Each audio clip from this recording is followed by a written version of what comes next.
उज्जैन में कोई सीएम नहीं रुकेगा। इस मिथक को सीएम डॉक्टर मोहन यादव ने तोड़ दिया और खुलकर बताया इस मिथक की कहां से हुई थी शुरुआत। कहा यह सिंधिया परिवार के द्वारा बनाया गया राजनीतिक रणनीति का हिस्सा था। उज्जैन से ग्वालियर राजधानी ले जाने के लिए सिंधिया परिवार ने रचा था राजनीतिक षड्यंत्र। महाराज सिंधिया ने पॉलिटिकल घटना की थी, यहां से राजधानी ग्वालियर से जाना था, इसलिए एक मंत्र फूंक गए। तब से यह मिथक चला आ रहा है कि कोई भी राजा उज्जैन नहीं रुकेगा। जाने अनजाने में उज्जैन में कोई घटना हुई थी जिसे राजनीतिक घटना महाराज सिंधिया ने बना दिया था। राजधानी तो यहां से ग्वालियर ले गए और धीरे से यहां एक मंत्र फूंक गए। ये उनकी राजनीतिक रणनीति का हिस्सा था। बोले राजा तो सिर्फ महाकाल हैं, हम सब उनके बेटे हैं और इस बार इस मिथक को तोड़ने के लिए बाबा महाकाल ने उज्जैन से सीएम दे दिया और अब मेरे सीएम बनते ही ये मिथक भी आज टूट जाएगा। बाबा तो जन्म देने वाला है। बाबा महाकाल की कोई सीमा उज्जैन नगर निगम तक नहीं है, पूरे ब्रह्मांड में है। अगर उन्होंने एक बार आंखें टेढ़ी कर ली तो उनसे कौन बच सकता है। बाबा पिता है और मैं सेवक हूँ।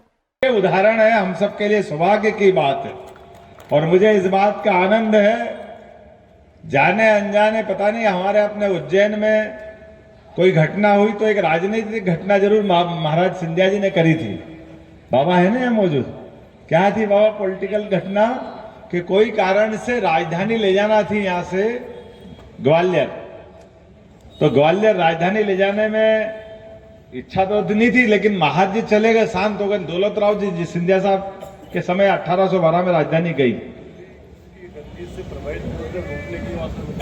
तो उनने क्या समीकरण बनाया, एक तो राजधानी ले गए, दूसरा धीरे से एक मंत्र फूंक गया कि भैया यहाँ राजा रात नहीं रहेगा तो परिवार ही नहीं पड़ गया, कोई आएगा ही नहीं दूसरा कब्जा करने के लिए। ये थी एक उनकी राजनीतिक रणनीति।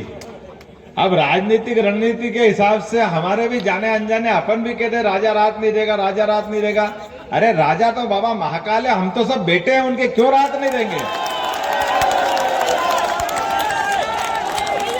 बाबा महाकाल के बाल बच्चे हम हैं, अगर हम उनके बच्चे हैं तो, और अगर बाप को मारना है तो दुनिया की कौन सी ताकत महाकाल से बाहर है क्या? नगर निगम के बाहर नहीं रहेगी, ये कैसे हो सकता है? बाबा महाकाल नगर निगम तक ही रहेंगे, ये कौन सी बात?